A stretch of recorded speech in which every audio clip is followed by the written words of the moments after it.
Varias personas me han preguntado qué significa para el Opus Dei y para la Iglesia el motu propio promulgado por el Papa Francisco el pasado 22 de julio. Entonces, bueno, esto no es respuesta corta. He querido hacerlo por Zoom, el comentario acerca de ello, porque hay varios aspectos documentales que es importante mostrar. Y además habrá que emitir algunos juicios que son de mi exclusiva responsabilidad. Vamos entonces a ver la, el, el motu propio.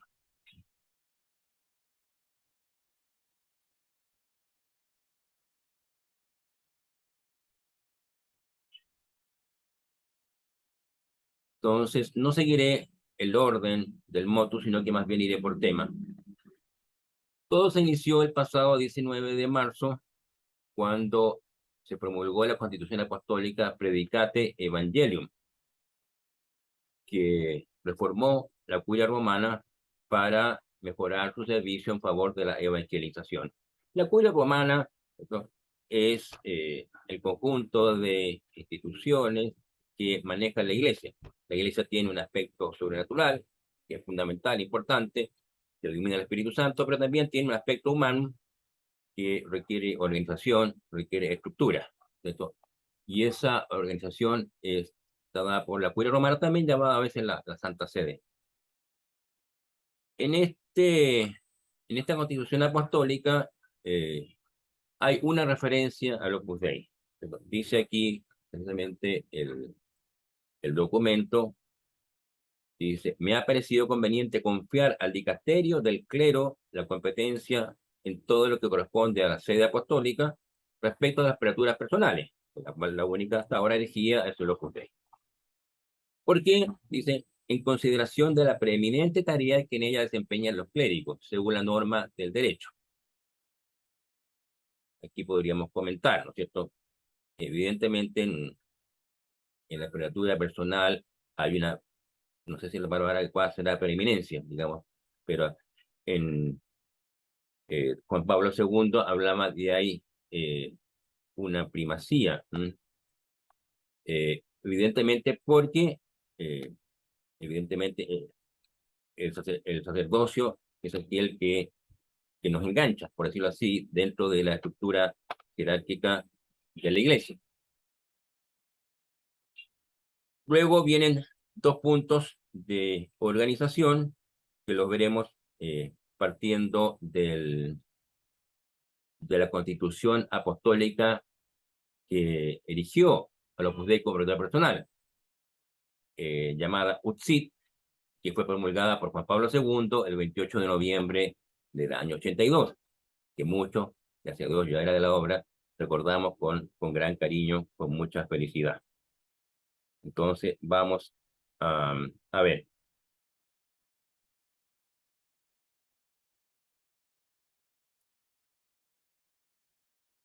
En esta Constitución, los puntos fundamentales, no hay ninguna variación. La elección de la propiedad personal, establecer que hay normas de derecho general y hay también estatutos propios que también están publicados. Luego que la jurisdicción de la prelatura se extiende a los clérigos incardinados y a los laicos incorporados, como hemos estudiado muchas veces. El ordinario propio de la prelatura de los Opus Dei es su prelado. La elección de él tiene que ser confirmada por el romano pontífice. Estos cuatro primeros puntos no cambian. El punto 5, aquí tengo destacado, el primero que cambia, dice: la prelatura depende de la Sagrada Congregación para los obispos, y según la materia de que se trate, gestionará los asuntos correspondientes ante los demás dicasterios de la curia romana. Entonces, ahí está el primer cambio. Ya no será la Sagrada Congregación para los obispos, sino que será el dicasterio para el clero. Y el otro punto que hay cambio, dice que cada 5 años el prelado presentará al romano pontífice, a través de la Sagrada Congregación para los Obispos, un informe acerca de la situación de la prelatura y el desarrollo de su trabajo apostólico. Todas las circunscripciones, instituciones de la Iglesia deben dar cuenta al romano pontífice acerca del funcionamiento. Hemos escuchado hablar nosotros de esa visita de límina que hacen los obispos cada 5 años para dar cuenta de su gestión episcopal. Entonces, bueno, el cambio es, volvamos nuevamente aquí al motu propio. El cambio es el siguiente, dice, el texto del artículo 6 de la Constitución Apostólica UCI es sustituido a partir de ahora por el siguiente. Cada año, el prelado presentará al dicasterio del clero un informe acerca de la situación de la prelatura y del desarrollo de su trabajo apostólico. Bueno, hasta aquí, estos 2 puntos son de mera organización, aunque sí, ya podríamos pensar que detrás puede haber una cierta idea de qué es lo que es la prelatura personal Opus Dei. Si es fundamentalmente, como bueno, hemos pensado muchos canonistas, es una circunscripción que es parte de la estructura jerárquica de la Iglesia, o, digamos, si es más bien como alguna organización de, eclesiástica, digamos, de sacerdotes, digamos, ayudada por ciertos laicos, digamos, para, para un fin específico, de lo que se llama aquí el carisma. Bueno, eso ya hay mucha interpretación que uno puede hacer, pero lo claro, digamos, aquí que es un cambio hasta ahora simplemente, podríamos decir así, de organización. Ahora, el artículo 4 me parece que es importante, que dice que en el pleno respeto de la naturaleza del carisma específico descrito en la citada Constitución Apostólica, bueno, ¿cuál es el carisma del Opus Dei? El carisma del Opus Dei es nuestra misión, es nuestro fin. O sea, es la evangelización, es llegar hasta los últimos rincones de la tierra, llevando el evangelio a través de la santificación, del trabajo ordinario, las responsabilidades de todos los días. Bueno, uno puede decirlo de 1000 maneras, ¿no? Pero eso es, en el fondo, el carisma. Entonces, dice, se desea reforzar la convicción de que para la protección del don peculiar del espíritu es necesaria una forma de gobierno basada más en el carisma que en la autoridad jerárquica. Uno podría preguntar aquí, bueno, ¿es necesario proteger ese carisma? Sí. Bueno, dice entonces, por tanto, o sea, para proteger el carisma, el prelado no será distinguido ni tampoco susceptible de ser distinguido con el orden episcopal. Aquí hay un cambio. Si recordamos, cuando el, el primer prelado de la obra, que fue don Beato Álvaro, se fue al cielo, se eligió a don Javier Echevarría. Y pocos meses después, digamos, de su elección, fue ordenado obispo por Juan Pablo II. En ese momento, algunos pensamos que este iba a ser una praxis habitual. ¿Por qué? Bueno, por la jurisdicción cuasi episcopal que tiene el prelado en el Opus Dei. Mal que mal está incardinando a, no sé, serán mucho más de 2000 sacerdotes, ¿no? Tiene autoridad sobre todos nosotros, ¿no? Pero bueno, realmente esto ya se notó cuando se fue al cielo don Javier Echevarría y se eligió al actual prelado, don Fernando Cáriz, y bueno, ha pasado ya varios años y igual. Ahora, claramente no es parte del espíritu del Opus Dei, no es parte ni de sus estatutos que el prelado deba ser obispo.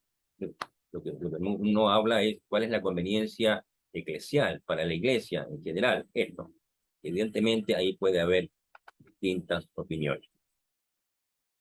Luego habla sobre el título del prelado, que me parece que no es una cosa que tenga que ver mucho con esto.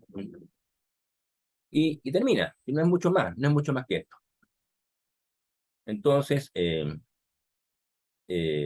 bueno, evidentemente sí hay mucho que comentar. Partiremos comentando lo siguiente. El prelado, a quien llamamos el padre, nos envió, ¿no es cierto?, una carta el mismo día, precisamente, para comentarnos esto. Y lo hace de acuerdo a nuestro espíritu, ¿no es cierto? O sea, nuestro espíritu es de obediencia filial siempre al romano pontífice. Dice, comenta el motu propio, dice, se trata de una concreción de la decisión del Santo Padre de encuadrar la figura de las aperturas personales en el dicasterio del clero que aceptamos filialmente. No podía ser de otra manera.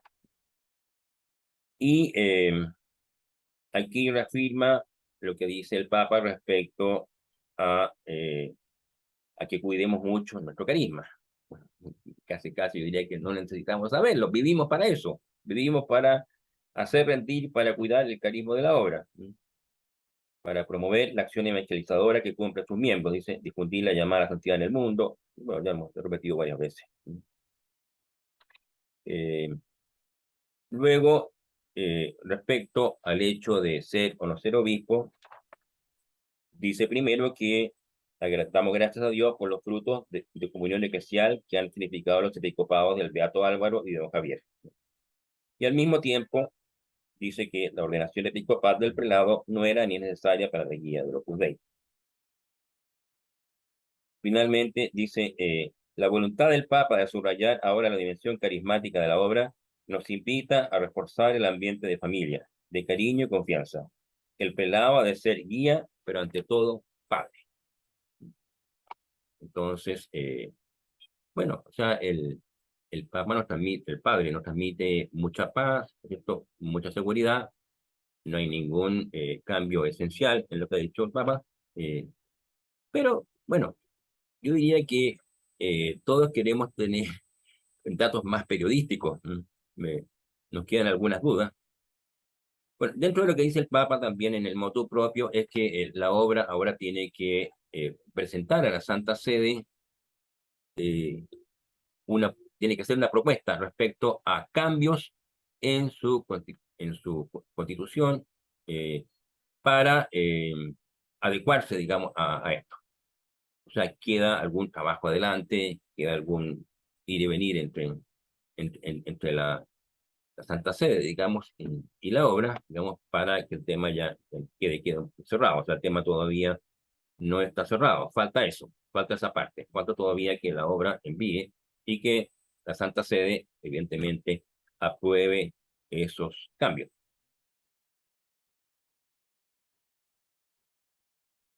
Bueno, ahora quiero hacer algunos comentarios con respecto a esto.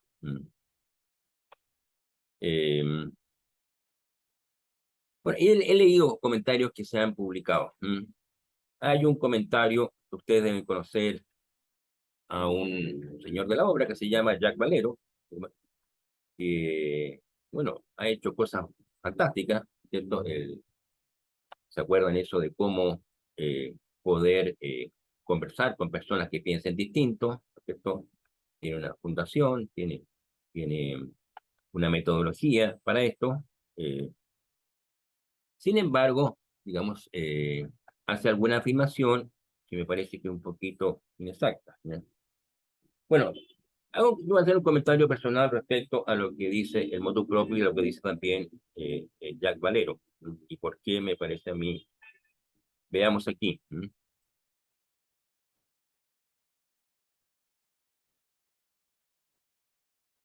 A ver, dice aquí el motu propio que para la protección del don peculiar del espíritu se necesita una forma de gobierno basada más en el carisma que en la autoridad jerárquica. ¿Cierto? A mí me parece que aquí hay una cierta inexactitud. ¿Por qué?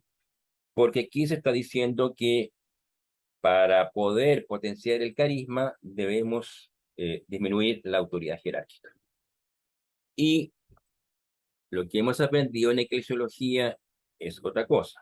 En eclesiología se estudia que en la iglesia los dones carismáticos y jerárquicos van juntos. Aún más, cuando una persona asume una autoridad jerárquica, necesita más carisma.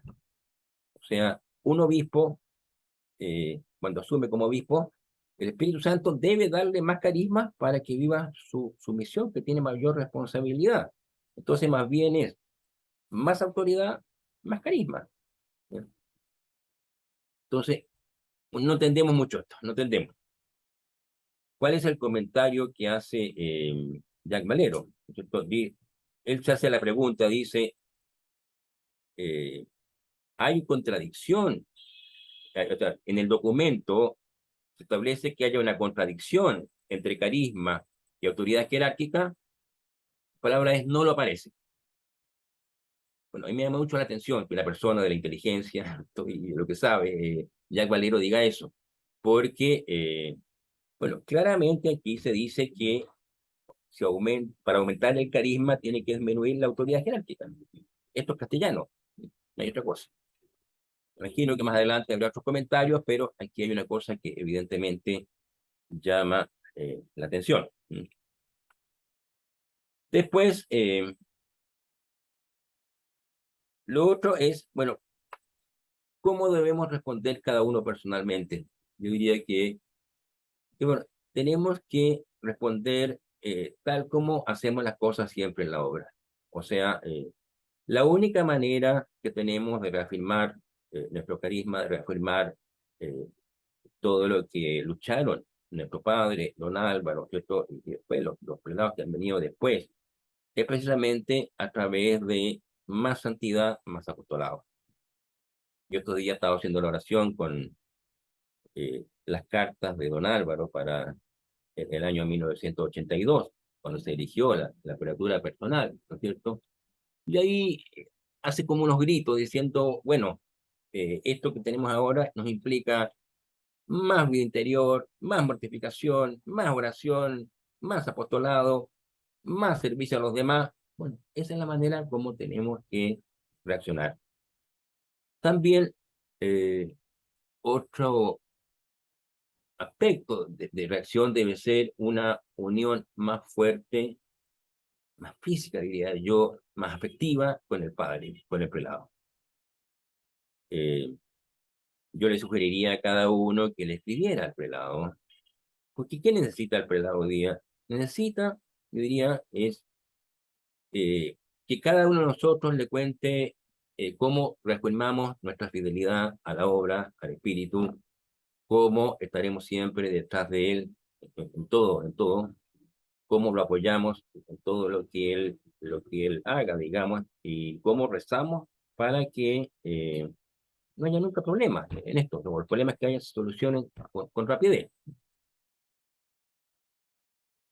Eh, Después, bueno, otros aspectos es que hay un comentario de un sacerdote de la obra que se llama Jorge Miras, el año 1992, en que él habla acerca de un discurso muy importante que dijo Juan Pablo II, en que reafirma el, al Opus Dei como parte de la estructura jerárquica de la Iglesia y reafirma cada uno de sus carismas, digamos, de su organización. Todo lo que él erigió, digamos, lo reafirma con palabras muy, muy claras. Es un poco largo, no lo voy a repetir. Pero, pero ahí también Jorge Miras hace ver que hay ciertas personas dentro de la iglesia que no entienden muy bien esta espiritualidad del Opus Dei, esta configuración jurídica, para dónde va. Por eso es que tenemos que nosotros seguir trabajando en esto. O sea, todo lo que sufrieron nuestro padre, don Álvaro, misma, propiamente ellos, digamos, hasta llegar al año 1982, hasta la configuración jurídica definitiva, y pensamos que ya había que descansar. No, no hay que descansar. Tenemos que seguir luchando, seguir peleando. Y bueno, es la voluntad de Dios, es lo que Dios quiere. Ahora, me parece también que hay que evitar eso que hay una persona que me he encontrado, digamos, personas de la obra, que tratan como de minimizar cualquier inexactitud, como la he llamado yo. En el fondo, como que sienten una necesidad visceral de que al Papa le guste la obra, que el Papa quiera la obra y que lo demuestre. El Papa quiere o no la obra, no sé, no tengo idea, pero, eh, pero bueno, el Papa tiene sus ciertas ideas, digamos, sobre lo que debe ser la obra, digamos, que digo que están 100% de acuerdo en lo fundamental, y que hay ciertos aspectos, digamos, que piensan que se deben organizar de manera distinta, y está bien, pero no podemos tener ese como filtro, digamos, de que el Papa tiene que hablar bien del Opus Dei, y entonces cualquier noticia positiva de la relación del Papa con la persona de la obra la magnificamos. Uy, el Papa recibió a Mariano Facio y le dio un tremendo abrazo, estaba bien contento. O si una noticia negativa, tratamos como de esconderla. No, yo diría, son cosas un poquito anecdóticas, sí. Nosotros queremos mucho al Papa, rezamos todos los días por él, pero sí piense que por el Papa rezamos mínimo 5 veces al día, ¿ya? ¿Ya? Y lo hacemos con todo el corazón, ¿ya? Y está bien, ¿ya? Entonces, claro, queremos mucho al Papa, lo apoyamos, ¿cierto? Tiramos del carro, como decían nuestros padres, en la misma dirección que el Papa y que los obispos, pero no podemos andar pidiendo, uy, que diga qué bonitos son los de Opus Dei, que diga, son cosas un poquito secundarias, digamos. Si sucede, es un regalo y lo agradecemos. Y si no sucede, bueno, es una pequeñita cruz que hay que llevar y seguir llevando. Pero no digamos nunca que lo blanco es negro o lo negro es blanco, ¿no es cierto? Si hay una cierta contradicción, una frase, la hay, ¿no? Y eso, bueno, por el tiempo se irá aclarando, se irá viendo, pero la verdad siempre sobre todo. Y la verdad tiene que guiar mucho nuestro camino. Entonces, bueno, fundamentalmente como yo quería animar a estas dos cosas, les quiero repetir. Primero, unión completa con el Padre, rezar más por Él, ofrecer todos los días oración y mortificación diaria por Él, lo primero. Segundo lugar, es vivamos el espíritu de la obra. A veces no lo vivimos. Por ejemplo, esta colaboración orgánica entre sacerdotes y laicos, no la vivimos a veces bien. ¿Por qué? Me ha tocado a veces algunos sacerdotes que estamos viendo el retiro mensual, entonces de repente dice, no, yo quiero, no una meditación, 2 meditaciones, charla no importa, si la das bueno, si no, no importa. A ver, ¿cómo es eso? Es tan importante lo que dice el sacerdote en la meditación como lo que dice el dar con su charla. Son aspectos distintos de las mismas realidades, ¿ya? Entonces, cuidado porque ahí, en la práctica, este sacerdote está como minimizando el papel del laico. Y cuidado también por el otro lado, una cosa que pasa con mayor frecuencia, y es que los sacerdotes de la obra tienen que hacer una labor subsidiaria porque, porque los laicos no hacemos el apostolado que debemos hacerlo. O sea, el sacerdote no es el encargado de colocarle un plan de vida a una persona, a un cooperador. Nosotros tenemos que ponérselo. Nosotros tenemos que preguntarle, enseñarle, llevarlo paso a paso. Y ya los problemas específicos que tenga los controla con el sacerdote, pero nosotros tenemos que llevarlo por ese plano inclinado hacia una vida plenamente cristiana. Entonces, repito, la mejor manera de responder a estas cosas es siempre mayor santidad, más espíritu, más empeño por hacer el Opus Dei de manera que logremos vivir lo que sea nuestro Padre. Entonces, hacer el Opus Dei siendo tú mismo Opus Dei.